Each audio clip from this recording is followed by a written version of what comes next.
মই ৰঙিয়াৰ পৰা নহয় গৰুখুটিৰ পৰাহে গিৰ গাই ক্ৰয় কৰিছিলোঁ।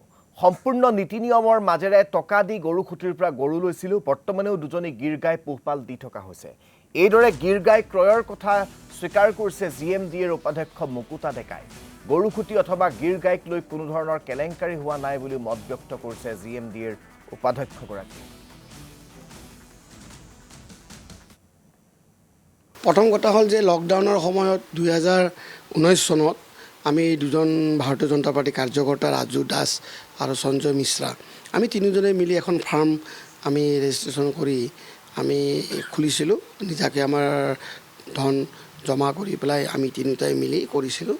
তাত আমাৰ গৰু আছিলে, লোকেল গৰু আছিলে আৰু মেঘালয়ৰ পৰা আনিছিলোঁ আৰু আমাৰ হাঁহ কুকুৰা ছাগলীও আছিলে। পিছৰ পৰ্যায়ত 2021 পিছত আমি দেখিলোঁ যে চৰকাৰে গিৰ গাই আনিব। গিৰ গাই আনিব পিছত আমি ভাবিলোঁ আমাক গিৰ গাই হ'লে ভাল লাগে। আমি দেখিছোঁ যে গুজৰাটৰ গিৰগাঁও আৰু সেইকাৰণে অলপ চাওঁ কেনেকুৱা কি গাখীৰ ভাল দিয়ে বুলি শুনিছোঁ।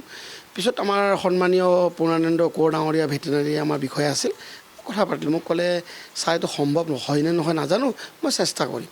তো চেষ্টা কৰাৰ পিছত মোক মানে গৰুখুটিৰ পৰাই ফোন কৰি ক'লে যে পূৰ্ণানন্দ কোঁৱৰ ছাৰে কৈছিলে এনেকুৱা আপোনাৰ কথা যে আমি গৰু দুটা আহিব, গৰু আমাৰ লট এটা আহিব, আহিলে আপোনাক দিম। তো ৰখিলোঁ 1 মাহ 2 মাহ ৰখাৰ পিছত আৰু যেতিয়া আহিলে খবৰ দিলে মোক ক'লে যে আপুনি গৰু গাই আহিছে ল'ব লাগে। তো মই ঠিক আছে হ'ব, মোক কিন্তু ৰঙিয়াৰ পৰা ল'ব কৈছে। মই ক'লো মই ৰঙিয়াৰ পৰা নলওঁ, কাৰণ গিৰ গাই অহাৰ পিছত মানে এটা ষ্টেবল এটা সময় লাগে 15-20 দিনমান। তো মই ক'লো মই গৰুখুটিৰ পৰাই ল'ম। তেতিয়া মোক গৰুখুটিৰ পৰাই মই গিৰ গাই আহাৰ ভাল কৰি ঠিক ঠাক হ'ল। মোক ক'লে আপুনি আহিব পাৰে।